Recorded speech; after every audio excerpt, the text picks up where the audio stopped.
Right, guys, what's up? It's Football Saddos here. What we're going to be doing today is going for a bit of a different style than we have normally. This is going to be more of a podcast style video. We've got two lovely Arsenal fans on today. We've got Niall Moran and Aaron from Toubian Talks Footy. His link is going to be down in the description, as well as all the socials. And today is going to be very heavily an Arsenal-focused video. I feel like there's a lot of Arsenal stuff to talk about that we haven't truly covered previously. So this video is going to be mostly for all of that, and there's a lot to get through, really. So, guys, first things first, let's start where... What do we think of Arsenal? Probably better than us right now. No one knows at the moment. No one knows. That's going to be one of the big questions. But look, the game yesterday. So, time recording is the day after Wolves 2, Arsenal 1, with a couple of controversial decisions, you could say. Absolutely. So, guys, let's start with Niall. What did you think about that, really? I'll tell you what, from a Southampton fan point of view of just completely ignoring the result and seeing what it looks like for the future of the club, we played really well. Like, Arteta, his game plan was perfect. Pepe actually looked good for once. Like, in terms of just building on the future, we're looking really good. But that game was just completely stolen from us by the referees. And it goes back to what Arsene Wenger said about 4 years ago, that the refereeing in the Premier League is the worst in Europe. And it still is. It's clearly, even with VAR, they don't even use it. And even if they do, they just look at it and they're wrong. So what do you think, Aaron? Let's go to Aaron for that. I think, like Niall said, there was promising signs. I mean, we were pretty much all over them for the 47 of the 48 minutes. They just had like a 5-10 minute spell. Didn't really trouble us. Only really looked dangerous from set pieces. And big props to Arteta for the intensity we started to play with. But I think it was a game that we showed true quality and overshadowed by those poor decisions. And when people say VAR's ruining the game, it's not necessarily VAR, in my opinion. It's the people that run it and the people that make the decisions. 100%. 100%. Well, you're not an Arsenal fan, but Idan, did you watch the game yesterday? I watched some highlights on Twitter because, I don't really watch the game. I saw Pepe's goal. Thought that was really good. Nice goal from him. Nice little solo. It was a little bit lucky, but yeah. I think he started. He started to show shades of Pulisic. I think, after all like the comparisons on Twitter between Pepe and Pulisic. Yeah, that was interesting. He was playing on the left. Is that the first time he played on the left for us, Aaron? Yes. Possibly. No, it's the second time. It suits him. Time. Didn't he play that last week? He played on the left. He played on the left on last Tuesday at Southampton, and he scored a goal within 8 minutes. So. Oh wow! So yeah, that's his position then, isn't it? I mean, he won't be getting back in the side then at this rate. But we don't have a right winger. We're not playing Willian right wing. That's not happening. So. No, Saka on the right wing. Can Martinelli play right wing? Oh, no. Maybe. Don't know. We don't really know. It's too risky. Like Saka can obviously play everywhere. But well, I think we can all say there was two major decisions in it that we can go about. One, I think, is relatively clear cut, whereas the other one's a debated one. But let's just start on the big juicy one: the David Luiz penalty and red card. I'm just going to get my thoughts out quickly. Look, as much as it's fun to laugh at David Luiz and fun to laugh at Arsenal, I like good refereeing and good decisions first and foremost, and I thought that was ridiculous personally. I'm not a fan of any of those types of penalties where you're just running. You're only running and there's like legs coming together or something and they give a penalty when there's not even a challenge. Personally, I don't like the ones where you're running alongside and you just accidentally like treading the toes of the opponent or something like that. I don't really like those. But this one, he barely touched him. I thought it was outrageous decision. I can see why it was a penalty because at the end of the day, the collision has stopped, has stopped him getting a shot in the box. Like I said, I don't really like it, but with the rules, I can see why. But a red card, I thought was outrageous. Let's go to Aaron first on this one. Well, what I saw a lot on social media, post red card, like after the game and all of that, after everyone settled down after, well, not really settled down. They were all really fired up after it because it was, as you said, a juicy, poor decision in my opinion. What I saw a lot of is the David Luiz's reputation got in the way of it last night.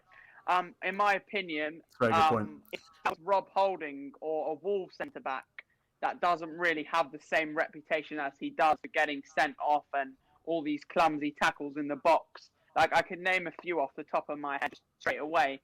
If he didn't have that reputation, I think it would be a lot less likely for him to be sent off.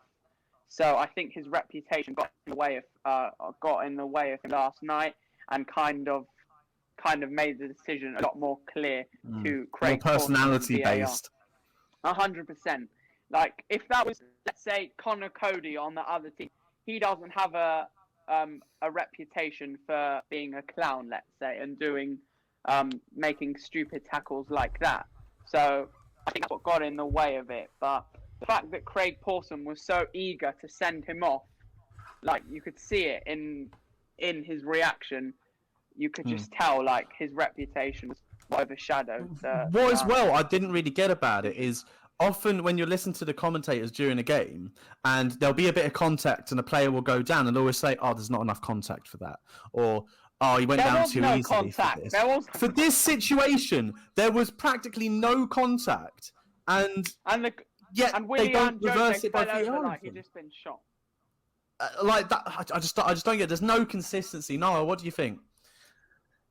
I personally thought it was a penalty, but it's one of those lightest penalties you can possibly give. Like, you know, one of those ones that are just pure bad luck. They were both 50-50 running.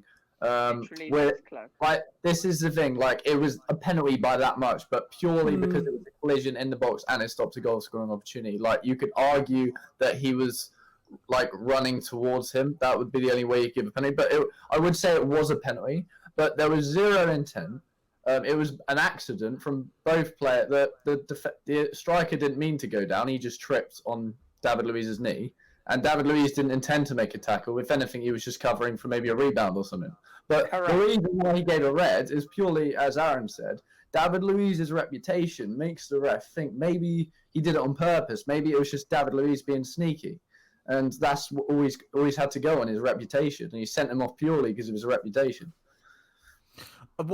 Just as an extra point to that, from listening to social media and, you know, commentators things after the game, and I was looking at highlights and everything, I heard a lot of things going around that they were so following the rules, the letters of the law, that the reason he didn't make a challenge and didn't play for the ball is what made it a red. Yeah. In a weird way, I saw people saying he should have made a challenge and it would have been a yellow because at least he's trying to play the ball. And I don't get that because he could have cynically taken down Willian Jose. And by that, it probably wouldn't have been a red. I don't understand that. That's where the letters of the law saying where there's no attempt to play the ball. Because he just made contact and because he wasn't putting in challenge, he didn't attempt to play the ball. That somehow makes it a red. It's the whole thing of VAR and the referees. That common sense just goes out the window. Idan, what do you think here? Pathetic. Oh. Okay, well, that's exactly what Idan thought on that. He just couldn't be asked. I agree. He clearly didn't want to answer that question. Look, the second decision I think is a lot more straightforward. Yeah. The Leno one. I don't know if you guys have any disagreements with that. When I saw it, I thought it was pretty clear. I think he's a good goalkeeper, and he seemed like he kind of misread the flight of the ball or the bounce or something, and just randomly decided to whack it aside. Yeah. Any disagreements with that from you two? Yeah, I just think Leno missed the ball with his head, and out of instinct, he went, "Oh shit, it's gonna look retarded if I just miss a diving header." So he just naturally went like that, and then because his intent was to head it out or push it out, so that's what he did. He just kind of did that. Maybe he knew what he was doing. He didn't expect to get a straight red, but he did. So I thought it was really odd decision because Traore was in the vicinity, but he wasn't close. He could have just let it bounce and then, you know, kicked it or anything else. Yeah, or even let it out for a goal kick. Just let it run. Yeah, instead he just felt like, oh, I've misread this. I might as well just whack it away and hope they don't notice. It was a very odd decision, but yeah, from what I'm hearing, it's been the story for a few weeks now. You guys are playing well. First half, what I do is I read like on one of the articles online, get like a play-by-play of it as it happened. It seemed like you guys are playing very well, and then right the way up until that red card, and that just seemed like it was a story of the match a little bit. However, I did want to ask the question because, look, the stats are there. I think it's since Arteta came in, the number of red cards that teams have had, you guys have had 9 red cards. and the highest I think of another team is 3. Is And there 6 of them, I think, were anything David Luiz. A number of them were David Luiz, because I remember one against Chelsea, Yeah. one against Man City, and obviously this one. I don't know about the other ones. I know there was Gabriel, I think Aubameyang during that time. There was a couple of Xhaka, I think, a couple times. Yeah, Is Xhaka. there an issue, perhaps, with discipline, do you think, under Arteta? I don't think there's an issue with discipline, because if you look at every red card we've had, it hasn't been anything to do with discipline. It's just been either a player on a yellow getting another red, or just someone getting a straight red because they're making just a last-ditch challenge for the team. It seems to be that the manager is not taking off players who could possibly risk a red because we don't have enough squad depth. That seems to be the issue. Because I did see, because a couple of them, there was the Granit Xhaka one from a game I did watch against Burnley, where he grabbed the throat. And that was a very blatant red card. And I thought that was probably the only yeah. time I can think where that was. There were- We could have I remember in that conversations match, about that one. in that match, I remember an El Neni challenge, which from everything, from what I saw and from everything I heard, Was that also- very well could have been another red, and perhaps should have been. If it might be one of these cases where, once again, whether they should or not, referees kind of taking the easier option, taking the fairer option of not giving a red, and that could have been a red. There's obviously the one with Gabriel. There's David Luiz a number of times. Do you think it is down to perhaps, on the field, not taking off players here and there in selection? Or, Aaron, this is coming to you. Do you think there potentially is an issue with discipline? Yes, I do. I think it could be the man managing. So one of the things that Arteta will have learned under Pep Guardiola is how to man manage a player, because Pep, as we all know, is very good at that. He's good at bringing out the best players. He knows how to utilize his youngsters, like, for example... As long as they're Phil worth 50 Foden. mil plus, but yeah. Phil Foden. Yeah. That's true. But Phil Foden isn't worth 50 million plus, and look at the best he's brought out in him. Look how well he's utilised him and slotted him into that Manchester City squad.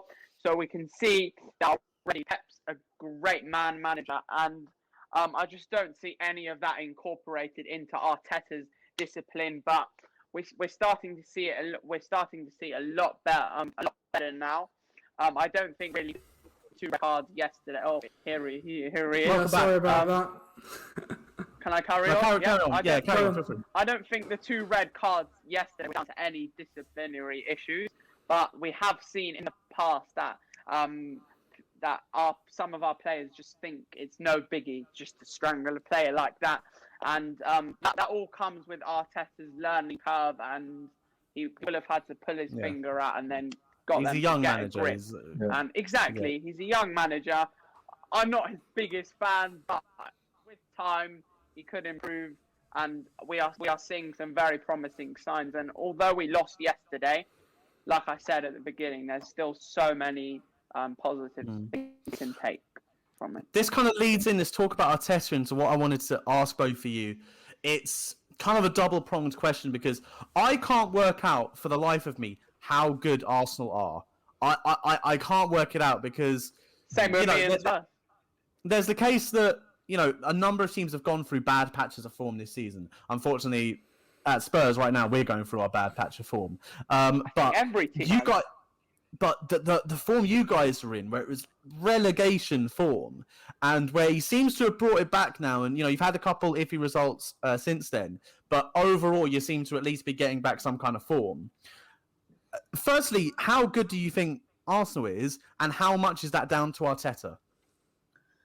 I think we're actually a very, very good side, because you look at players like Kieran Tierney, you look at players like Nicolas Pepe, all these players, they are world-class players. They were world-class players before, and when they've joined Arsenal, they're still world-class. But obviously, like when we played Man U, for example, we were all over Man U. Man U, on paper, you could argue have a better team than us, but we were all over them. We dominated them in possession. We dominated them all game. It was very unlucky not to win that game. And that was actually because our team's better than them. It had nothing to do with the management in that game. We played them like we did before. We played them once already this season. And Man United proved Manchester they are... United, you're saying? Yeah, Man United. What do you think? Aaron, do you agree with that? Individually, I disagree. I don't think we have a better team than Yes, them. this is the thing. I think Man United have been incredible form all season. That what are they, like, top of the league now, second in the league? Well, they were awful at second. the beginning of the season. It is Yeah. worth saying. Yeah. Like At the the 3-1 beginning, they against were. Palace, they scraped 6-1 the against result. us. After full time, they beat Brighton. So There was a couple of key results after that. Yeah, this is the thing. But like, you look at individuals in that team, and their individuals, I don't rate that much. People like leadership, people like Wan-Bissaka, like Dan James, they're not that good. Even Greenwood's a little overrated. But Dan James isn't their starting man. I mean, if you compared individually to ours, granted it's close, but the quality they have in their side. Wan-Bissaka for me is world class, better than all of our right backs put together. Luke Shaw, Tierney, that's up for debate. In the middle, I think they're just a bit superior. They've got more quality in that midfield with Pogba. Well, they've got Panelists.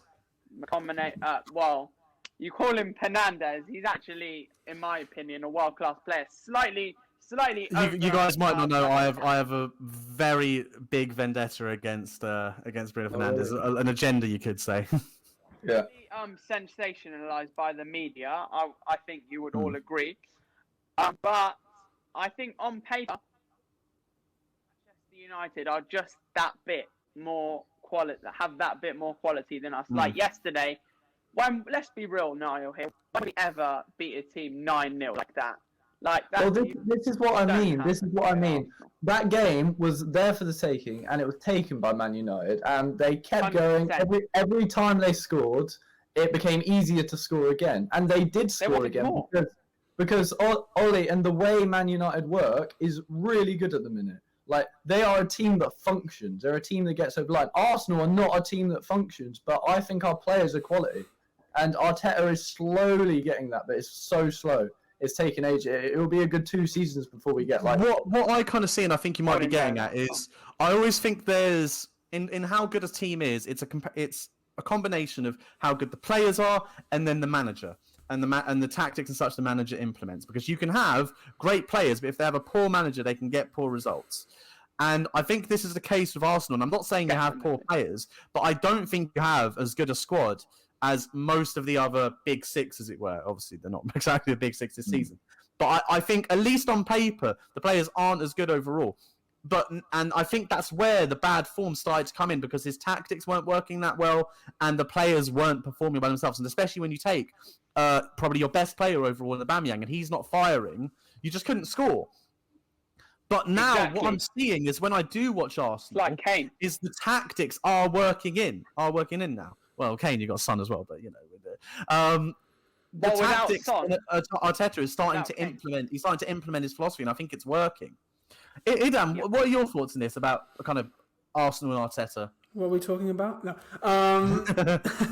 Well, what do I think? I think obviously as soon as he joined, he seemed to have changed kind of the whole situation in terms of, obviously, morale of the players came back, and then they won the FA Cup. I think in a certain degree. That one, Idan. Yeah, I mean, also when you smashed us 2-2 at the Bridge, I'm sure you enjoyed that as well. Did you know the best goal in the history of football? Not a day goes by that I don't see that Martinelli clip on Twitter. That's another example of David Luiz. What I was going to say is, I think Arsenal have a kind of... It's slightly a parallel situation with Chelsea, where you have a lot of players that you don't necessarily consider to be the future of the club. So in our case, in my own opinion, I don't think Alonso, Jorginho, Kepa, Rudiger, Christensen are part of like another... After like 2 years, I don't think any of them will be at the club personally. Yeah, in your case, I think just from an outsider point of view, in your case it might be Bellerin, it might be...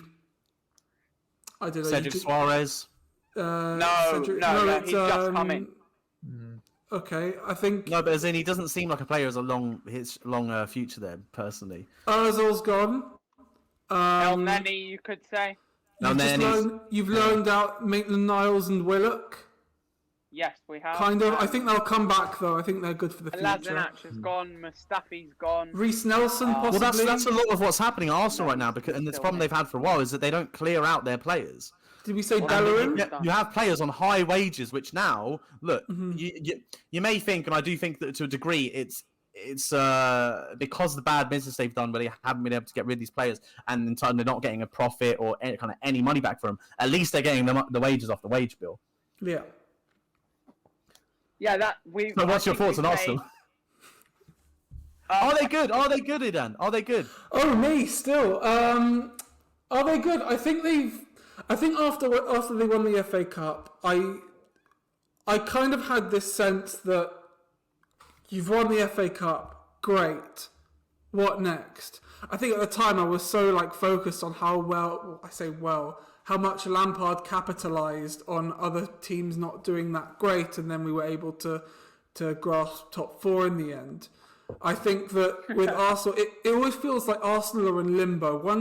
In one point, they can win an FA Cup, and then in one point they just drop off in form. I think with Arsenal, I think a lot of it has to do with the ownership of the club. Which I don't know too much about, but I can get a sense that maybe the club isn't being handled in the best way possible. I know you brought in Thomas Partey, which was quite a good signing, but I think I don't think it's just like a players or a manager issue. It's got to do with the whole club in terms of how it's run, what types of players you bring in, the amount you spend on players as well. I know it's rich coming from a Chelsea fan, but I think 70 million on Pepe was way too much. And you look at the wages for someone like Willian, who's been exactly Willian. He's coming. He wants to stay in London. He wants to run his restaurant, Babbo. If he wants to stay in London, he can go to Millwall or someone. He's absolute dog. No, on the subject of Willian, what sort of I could ask what do you make of his start to Arsenal, but I think I know what the answer will be. What I will ask is, was there anything that you saw in his Chelsea career that made you think, okay, this would be a good signing for Arsenal, or did you scoring see against Spurs probably? Yeah, kind of scoring against Spurs, or did you see? Was it just you never really saw anything? Because we did try to warn you guys, We managed to finally beat the guy. He's moved to Arsenal, and now you're kind of stuck with him for 3 years. So, what kind of went wrong? Or we're not. If we get him out the door as soon as possible, we don't have to be stuck with him. We can have him out. I wouldn't mind that. That's part of this. I don't think the transfers and the scouting system at Arsenal is that good. Obviously they got Partey, but Partey was one of these players who, I think there was a fair bit of competition for him. He's one of the was regarded as one of the best midfielders in Europe by a lot of people. So I don't think that's necessarily an example of good scouting. It's well done, you got someone everyone wants. But you look at players like Willian coming in.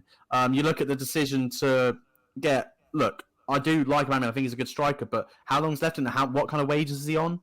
All these decisions taken by Arsenal, I just don't think these decisions are the kind of decisions that will get them back as a top 4 club. This is what I'm saying. Yeah. Because we can say what we want about Arteta. When was the last time Arsenal were in the Champions League? They've been Europa League FC for a while, and last season, if it wasn't for winning the FA Cup, they wouldn't have even been in Europe. And this season, it's not just. This isn't necessarily saying that Arsenal aren't good enough to do it, at least in how they're playing now. But with all the competition, I'm not even sure Spurs will get top 4. I'm not even sure we'll get Europe.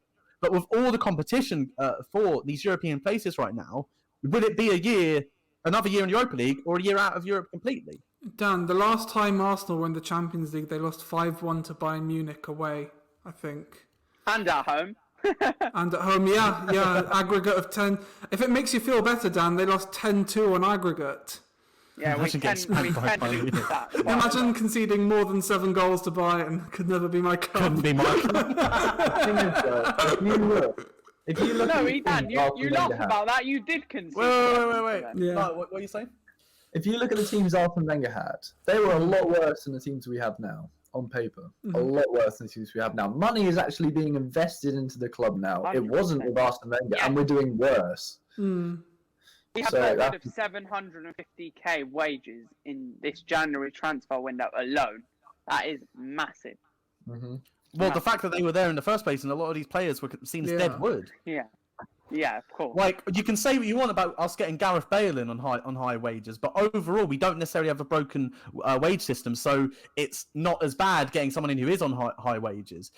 I think look, the point I was getting at with the thing in Europe is Arteta the man. Do you back Arteta? Do you think he's the man to get you back at least in the Champions League?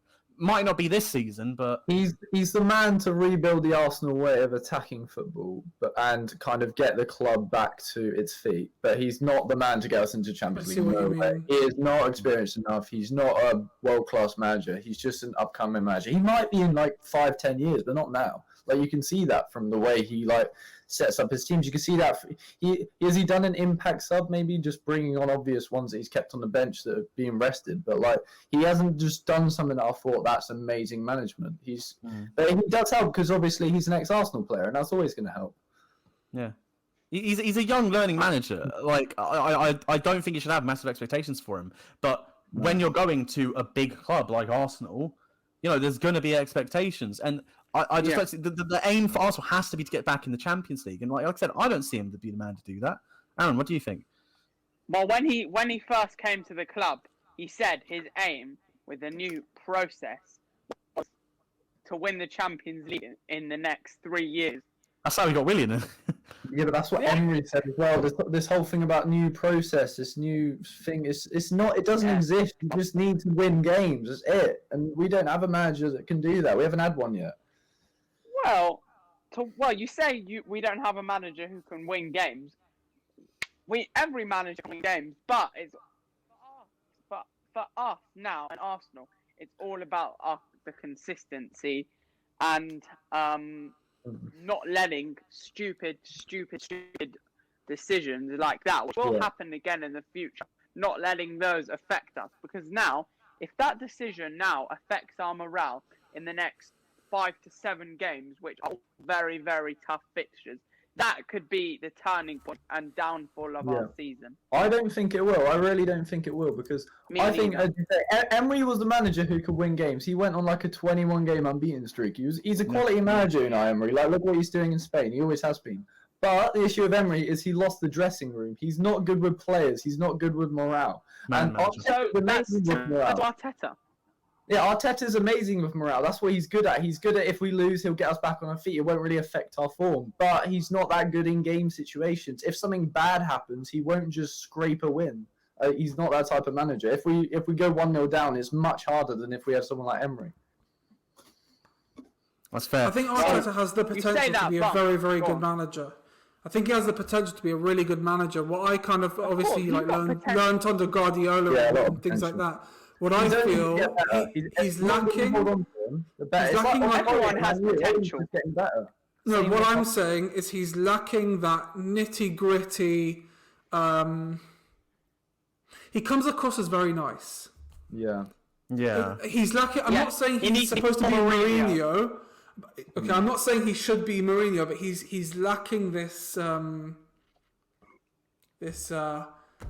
Yeah, aggressive. You know what I mean? Oh no, he's already done Pepe. I remember when Pepe got a red card, he dug him out completely. Yeah, but that's quite reactionary.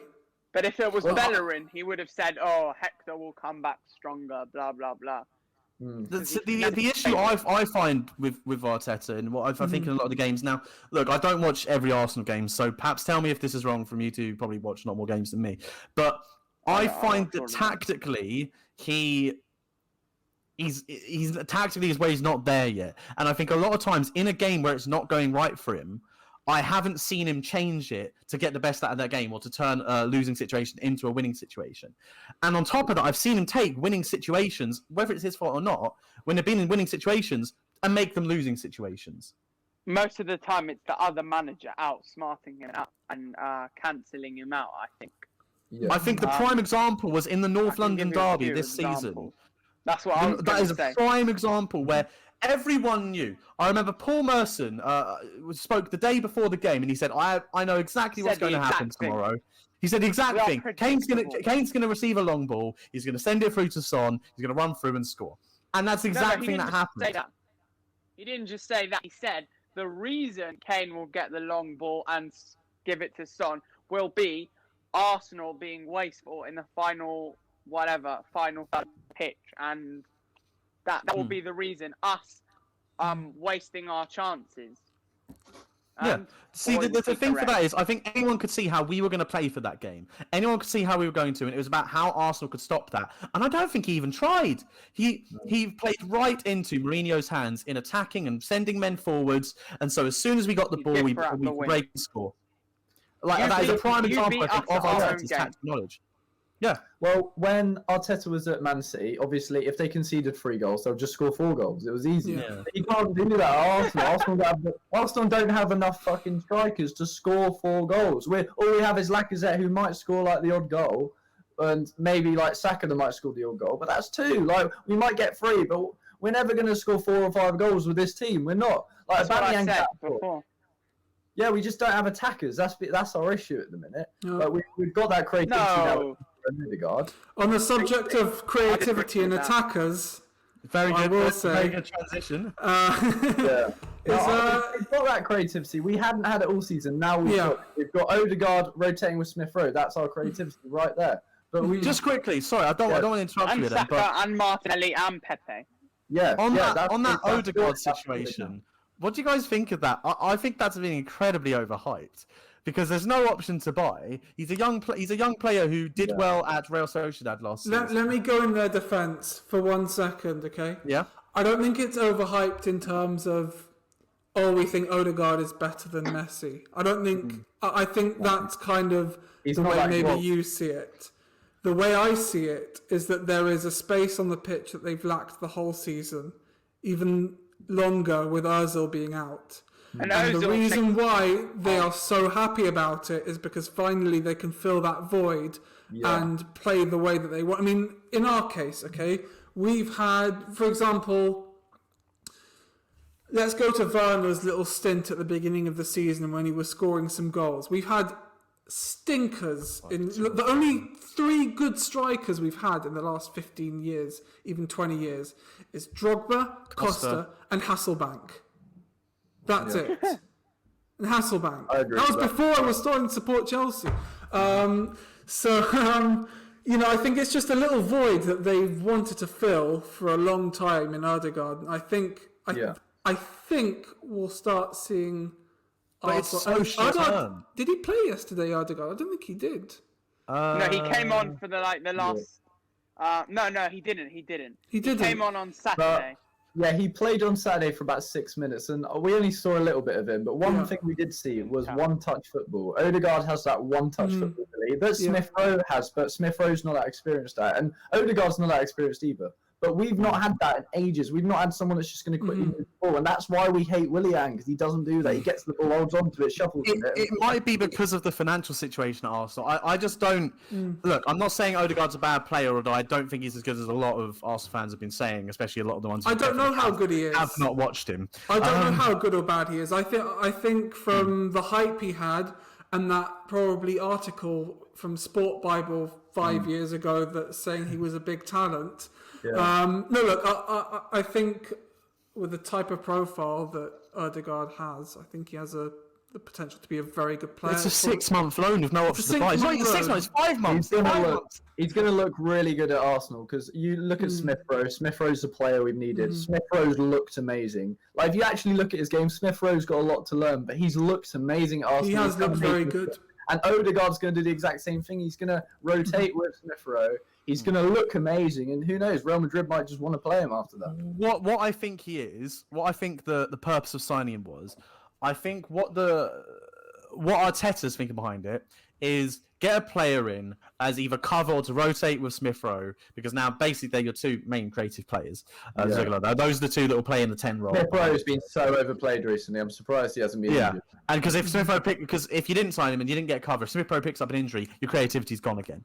I think what it is for one try, one push towards European football, and that's it really, because you're not signing him. There's no option to buy. No. Maybe you could get him for another loan, unless, like you say, if he plays well and Real Madrid go, oh, let's just have him back, go for it. But that leads me on to my next question: European football. Yeah. Firstly, top 4. Do you think you're getting it? It's either of you. It's still possible, because everyone else has been so crap this season. They haven't been that crap, but the bottom half of the league have been very good this season. It's been a very Brighton and Fulham have surprised me a lot. Brighton are playing Fulham some Brighton, unbelievable football. yeah. Brighton, they've really said Fulham as well. You know, we've loaned them Loftus-Cheek, who had that really bad injury, but I think he's starting to pick up some form. Cavaleiro looks good. Yeah. Everyone's just looked alright. Like these bottom half teams could beat one of these top 4 teams any day. Like Sheffield United looked good the other day. Well, Sheffield United beat Manchester United. Exactly. Yeah. And they deserved it. So Arsenal could go on a run. They could easily get top 4, but it is unlikely. It's unlikely. I think it could happen, but it is very unlikely.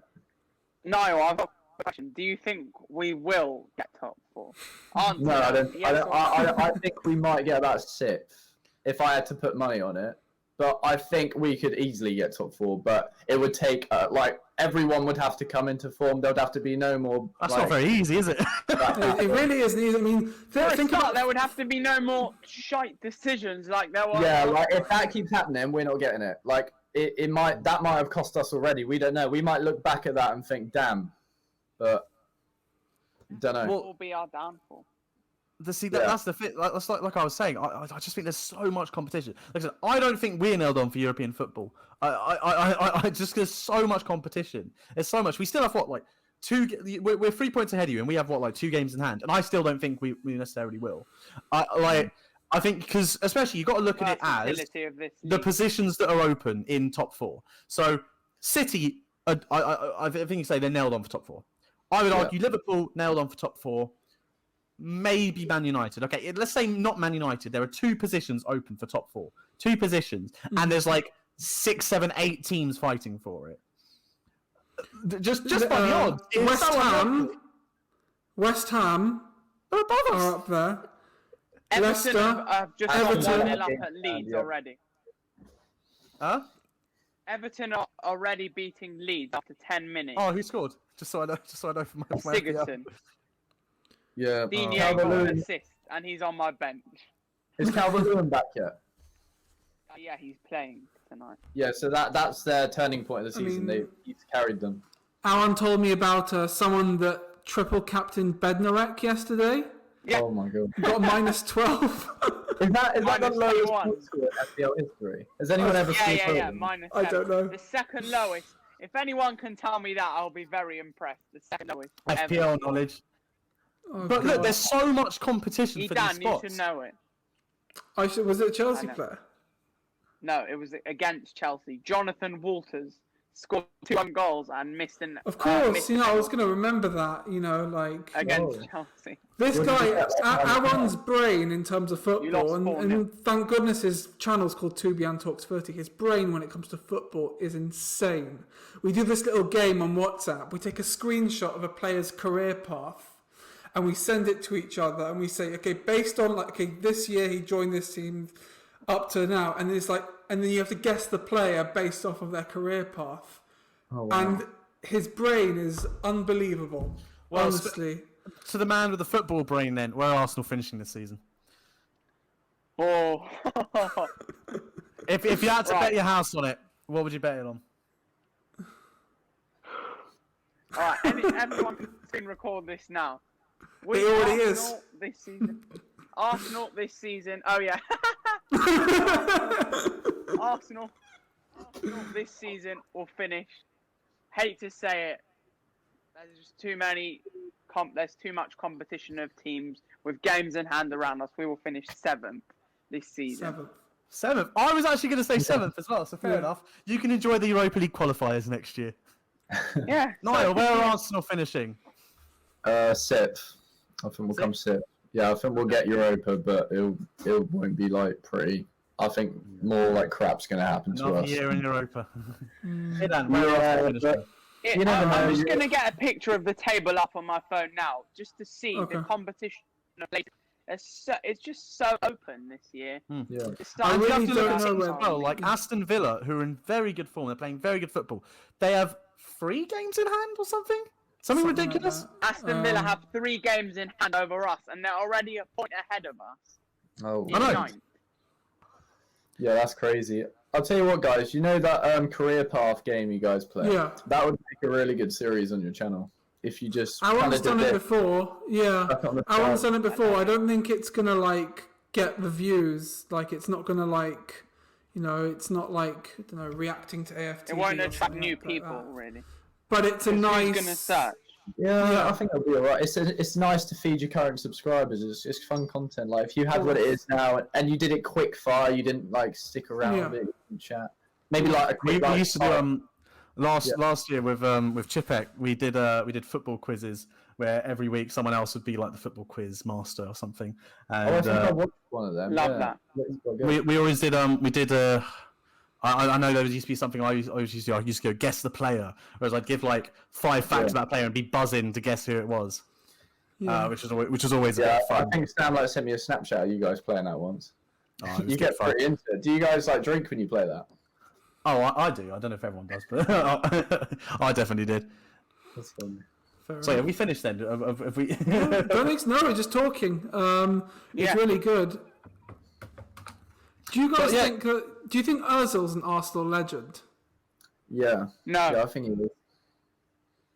No. If you say yes, you have to say why. Why is he? Yeah, and why? I think he was just the best player in our team for like 4 years. That's pretty much the reason why. I think even when we have to guarantee. I mean, look, people question for us. People question whether Berbatov is a legend, and he scored in a cup final that we won. Oh, Berbatov's a Tottenham legend. Yeah, I love Berbatov. He's one of my favourite players. I just love him. His first touch. Oh, lovely. So, what kind of qualifies a legend for the club? Because Ozil, yes, I think he was a great player for you when he was firing. So obviously it's ended sourly and everything. But is that enough to kind of qualify him as a legend, a player who's with you for many years? I think the 2 things to make you a legend: either you win something massive with the club, and then you may go to another club, such as Cristiano Ronaldo at Man United. Yeah. Or you're the best player in the team for a while and you don't go to a better club. Like I wouldn't call Van Persie an Arsenal legend because he went to Man United and won a league with them instead. But I would definitely call Ozil an Arsenal legend. Definitely, yeah. Is he up there with Thierry Henry and Vieira and Bergkamp? Well, he won the FA Cup a few times. Yeah. Yeah. Which is like the only thing we have to celebrate, really. The fact we're the best in the FA Cup. I think he's an Arsenal great. I don't think you can quite call him a legend.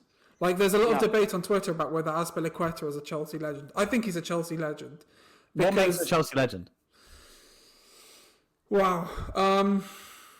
First of all, let's look at who is a Chelsea legend. Frank Lampard, John Terry. What is he? Shut up. Drogba, Hazard, Mason Mount, Chelsea legend. Yeah.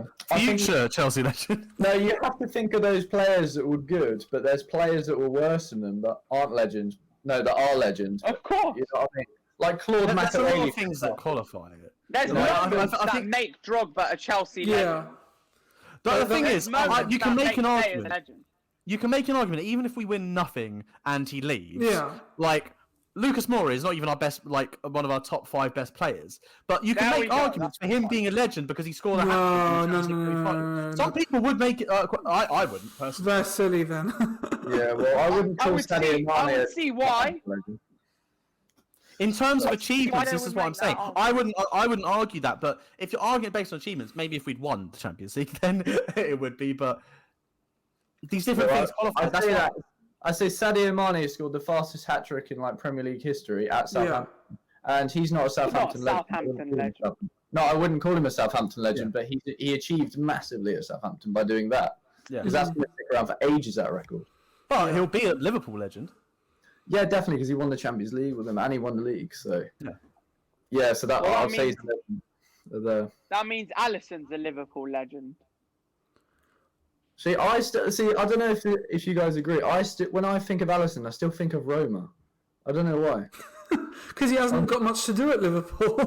Yeah, maybe. He has Van Dijk. He's got Van Dijk in front of him. I still remember when they beat Barcelona and he was in goal, and Roma had that amazing defense. Manolas, I think, when he headed the ball. The Greek god in Rome.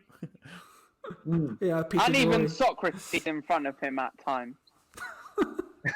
It's true. Socrates an Arsenal legend. Wow. No, I don't know. I don't think Socrates is anywhere. Willian, an Arsenal legend. He's a Greek legend. That's definitely got Hey, he'll just Well, have he to did score get in the 3 Europa League. assists. He'll just have to score in the Europa League final against us, and he'll be a legend. There we go. Oh, no. You think you'll get to the No, but final, like Dan? I said, Hey, it's a club competition. Look, that's something I wanted to bring up quickly because I've got quite. I know this is mostly meant to be an Arsenal thing, but I did want to bring it up. I've got quite. I don't know the word to say. Remissive about Tottenham lately, I think.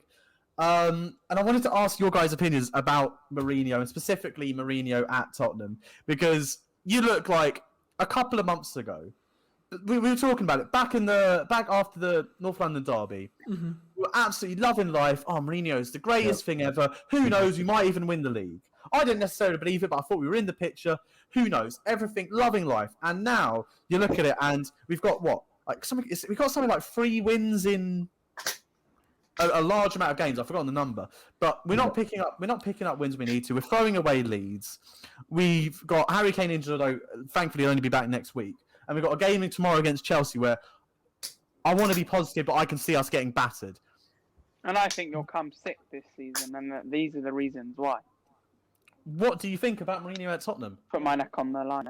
I'll start with this one. Why not? As a manager, Unbiased as you can. Unbiased as you can. Yeah, I'm extremely unbiased. As you can see on my YouTube channel, I say Arsenal as much as I probably can. As Mourinho, as a manager, obviously we know one of the best managers ever in world football. I don't think that's a question. Yeah, definitely. Yeah, 100%. Do I think Daniel Levy made the right appointment in bringing him in? Yes. Would I have rather have him better?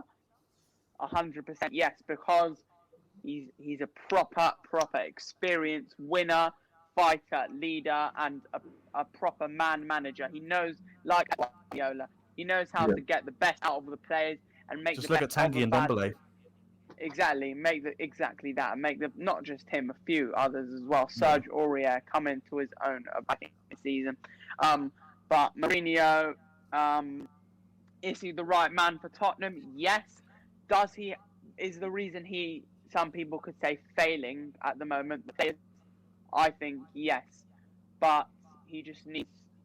The only thing he needs to work on is starting the right players at the right times and not putting them on before it's too late. Do you get where I'm coming from? I get what you just look at the Brighton is the last game we played where we lost 1-0. And maybe not relying on 2 men. Harry Kane was out, our main striker, and we started the game with no strikers. You wouldn't have imagined that we'd actually signed a replacement striker for these situations where Harry Kane is injured and he didn't start the game. It's decisions like that that really make me question it. Look, I'm someone who thinks, obviously it's not really worked out so far, but I don't think Gareth Bale was a bad signing necessarily because he's come in, he was never... look, we dreamed of it, but I don't think he was intended to be a starter. He was intended to be a winning presence in the dressing room who can come on and score goals. Look, he scored 4 goals this season, and considering he's barely played, that's the main issue. The fact he's barely played. I think if he played more, he'd at least get goals. And all he has to do is score in the League Cup final against City, for example, and it all would have been worth it. But this is what I'm saying. Goals, but look who they were against. Oh, he scored in the league. Brighton. Wow. I think. Hey, great goal that one. But this is what I'm saying. All he has to do is score in a League Cup final. And this kind of ties back into the thing with Mourinho. Because he was brought in to win a trophy. And I think that was the main goal. And if he wins a trophy, I think you can say that it was worth it. I'd prefer, obviously, like Europa League or the Champions League to a League Cup. But beggars can't be choosers. But that's the problem where I think in the league, in a 38 game season, I'm not sure whether he's making the right decisions to be able to get the best out of it, if that makes sense to you. Yeah, I agree. He's a cup manager. He's that typical cup manager that he'll do crap in the league and just win a cup. Look, he's won the league and he came. Not to cut you off, Cookie, but with Man United, I know that. Look, he didn't win the league, but he came second with a worse squad than we have. Yeah, now. but he won the Europa worse League Man that United year. squad. He won the Europa League. That's what I'm saying. He came second with a crap United squad and won the Europa League. And I He just said that was his biggest ever achievement, coming which you second could of that see. But United squad. carry on. But I'm just saying, look, he's done well in the league before. But if somebody's just not doing it with us, the season's not better finished. squad But than I the can't see it one. coming through. Yeah, I don't know why that is. It might have something to do with Tottenham just being scared of winning trophies. You might get really close to winning one and just bottle it. I genuinely think, and I don't mean this in like a Arsenal fan banter way, I think you guys haven't won a trophy in ages, and it's not like Arsenal where we all believe we're going to win the trophy and we do. If you guys get to a final, there's a high chance you'll bottle it because you just like, oh my God, this is the first trophy we could win in ages. The mentality. Mourinho has this mentality. He'll go in like, oh, we're going to win, we're the better team, and then he'll lose because it doesn't matter if he has that mentality. The players need it. And you've had players that have been there for years. Even it goes right down to the core of the club. It goes down to the kit man. It goes to the coaching team. Mourinho needs to drill in this winning mentality into them. I really think that. But I think part of that as well does tie back to the fans. It's not really working. No, it's not. I It's not. I wouldn't. But At the moment. They think have part of it ties back to to win a trophy. They should win a trophy with players like Kane, Son, and Ndombele. They should, but you see it like players that have been there for ages, like Hugo Lloris and players like that. They just, I don't know, they just seem to mess up at the wrong time. You just have to. Yeah, I get what you're saying. I think under Poch, we reached 2 finals, wasn't it? Yeah. League Cup final in his first season, where I can't remember what the final score was, but we lost. 2-0. We didn't even score. And then you look at the Champions League final, we lost 2-0. We didn't even score. Look, you can say we won. I still think that was one of the worst handball decisions ever. But the point is, we didn't win that. And so we got which these one? positions. Which game? I was just saying, one. Champions League finals, Sissoko one, where he hit his armpit. Yeah. I thought that is on. So you talk about bad referee decisions.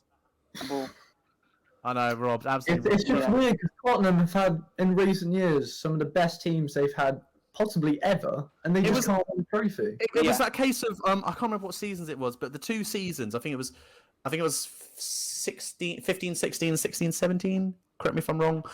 Where it was a peculiar case of over the course of the 2 seasons. Obviously, it's a ridiculous thing to say. If my grandma had wheels, she'd be a bike and all that. But it just goes to show that we had a very good squad because over the 2 seasons, if you put the league tables, league tables together, we would have won the 2-season league. But obviously, both seasons we fell short and we didn't win. Add that one to your trophy cabinet. I know. Hopefully we can add to it this season. But this point I'm saying that we had a very good squad and we didn't win anything with it. And you just hope that, as a Tottenham fan at least, obviously you guys probably don't, but I just hope that we don't get to the end of players' tenures here, like Son and Kane and Lloris, these players, and they don't win a trophy here. It would just be the worst thing imaginable. And that's what he's coming to do. And I completely respect that. And I hope he does win something because I feel like we need it as a club. And I feel like even if he just wins a League Cup, something like that, it will hopefully push us on to a better thing. Yeah, Tottenham, they're the opposite of Arsenal, really, because when players come to Arsenal at recent times, they've gone, I'm going to bring Arsenal back to the glory days. I'm going to win trophies with Arsenal. When players go to Tottenham, they don't say that. They go, oh, there's an amazing team, amazing manager. Yeah. That's all they say. They don't know if they're... Amazing stadium. Yeah, because if they won a trophy, that would be incredible for Tottenham. That would be mad. And it will hopefully mean that we can actually start to compete because I think financially we're not too far off with the whole ENIC projects and so on. Hopefully we're not too far off being able to soon compete with the likes of I say that when they've got complete consortiums behind them and all that, but at least somewhat compete financially with teams like Chelsea and United, and City and such. But it's just on the pitch we're falling short time and time again. Mm-hmm. And I'm just getting questions about Mourinho. I'm just getting questions about it because it's a thing that we're holding on to the League Cup final and hoping that we do well in the Europa League because we're like, those are his competitions. He wins those and so on. And I don't care if we finish the league. If we win the Europa League, I do not care if we finish because we get Champions League football and a trophy. We could finish in the bottom half for all I care. But if he doesn't win those trophies, if he doesn't win any trophy, and we go into Europa League again next season, I'm not sure how long I can take this boring football with no results. It's weird really with Tottenham because Tottenham have been an amazing team, probably a top 4 quality team. for the last 6 seasons, but you wouldn't even call them a top 4 team because they haven't won the trophy. You can't call a team with no trophies a top 4 We're team. literally part of the big 6 just because we finished in the top 6 for ages. Yeah, that's literally it. Obviously, we have got a history. We have got a history to fall back on, but it's like frustratingly what Rory from the kickoff says, where he's like, I don't care about a team that thinks they're big just because their granddad saw them win the treble or something like that. Right. Unfortunately, look, we've got a history, but I want to see success. You know what I'm saying? Yeah. Look, there's a big difference between being a good team Of course you and being... do. Every club wants to. Yeah. But it's just the thing that I feel like the other top 6, every one of those teams has experienced some form of glory in the past, like, over 10 years or whatever, and we've got, like, nothing to show for our last 10 Even years. Leicester, West Ham. Exactly. Look, like Niall said, you can argue that we've been one of the best teams in England and maybe even in Europe in some stages for a few seasons. Yeah, you got to the Champions League final. That just shows it. But we've got nothing to show for it. Nothing to show for it. Nothing. And you don't remember a team that was very good. You remember a team that wins trophies. Exactly. You're not even in the history books. You're just like the only people that will remember are the people that are around. Like, oh yeah, Tottenham were really good. Then it's like, oh well, they didn't win anything. Yeah.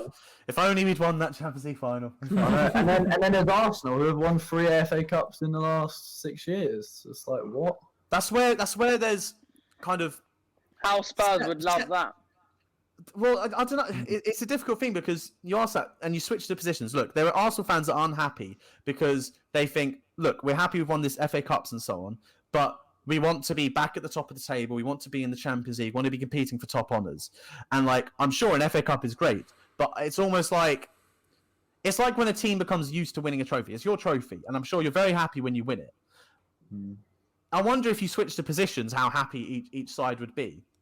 Obviously, maybe not directly now. If you go back to like a couple of years previously, because we're not even in the Champions League now. But when we're consistently finishing in the Champions League and so on, and there's a team which isn't, but they get an FA Cup or something. Yeah.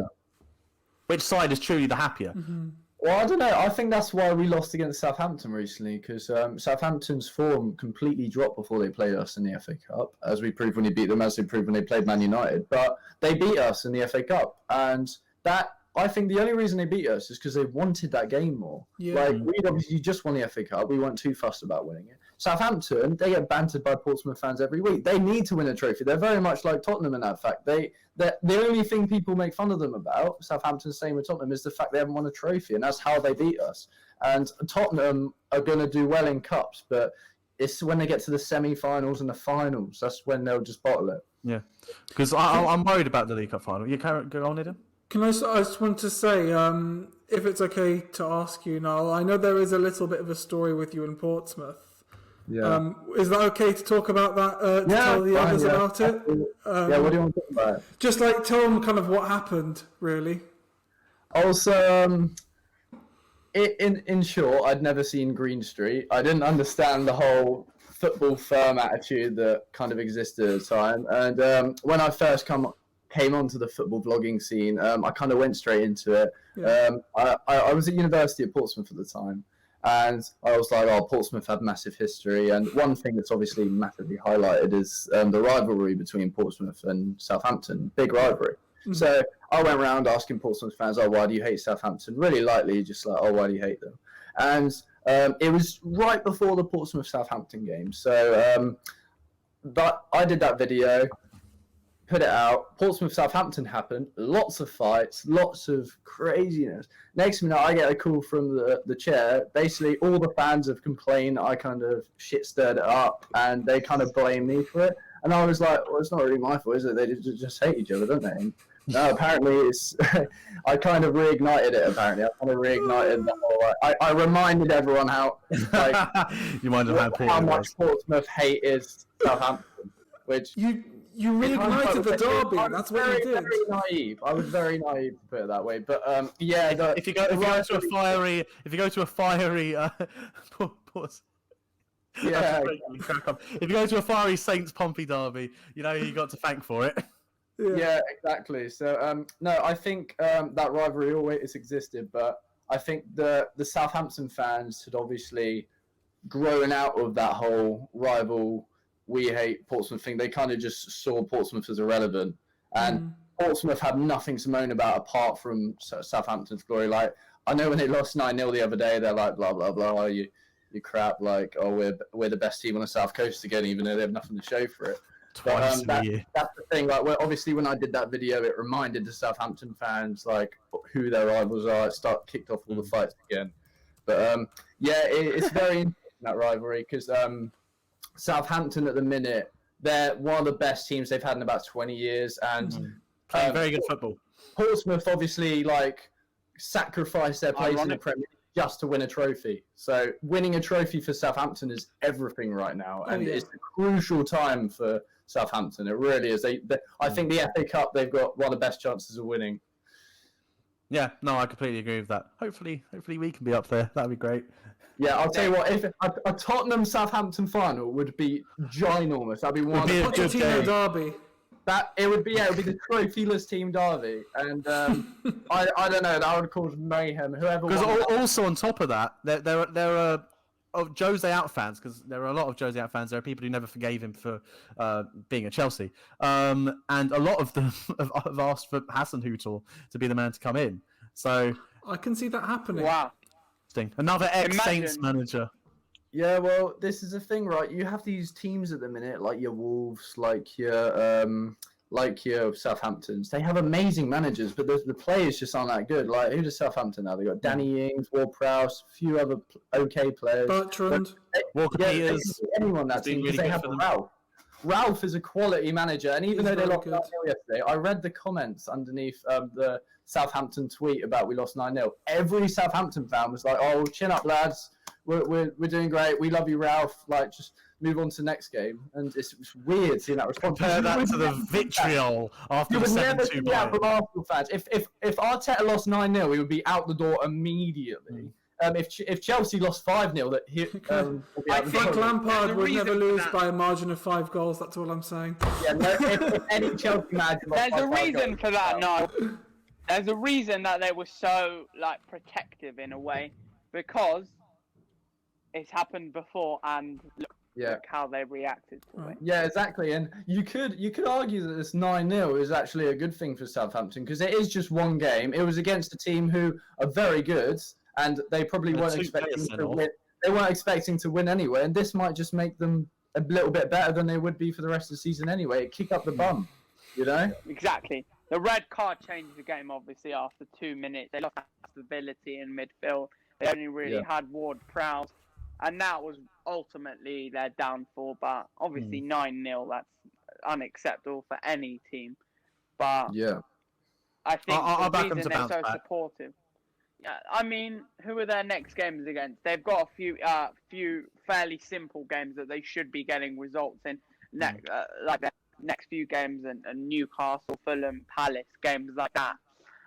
That you would back them to get results in. But I think the reason that the Saints fans were so supportive over Hassan last night is that they know that he has bounced back from it once, and now he can easily bounce back again. Yeah. All right, guys. Well, I think we're going to wrap it up there. It's been a very interesting discussion. I've really enjoyed it. Obviously, large focus on Arsenal, but we managed to touch on a few other topics, have a nice little chat. Really appreciate it, guys. Thanks for coming on. We'll have you guys back again soon as well. Really enjoyed it. Yeah, really enjoyed this chat, guys. I'm going to put the social links and Toubian Talks Footy link in the description as well.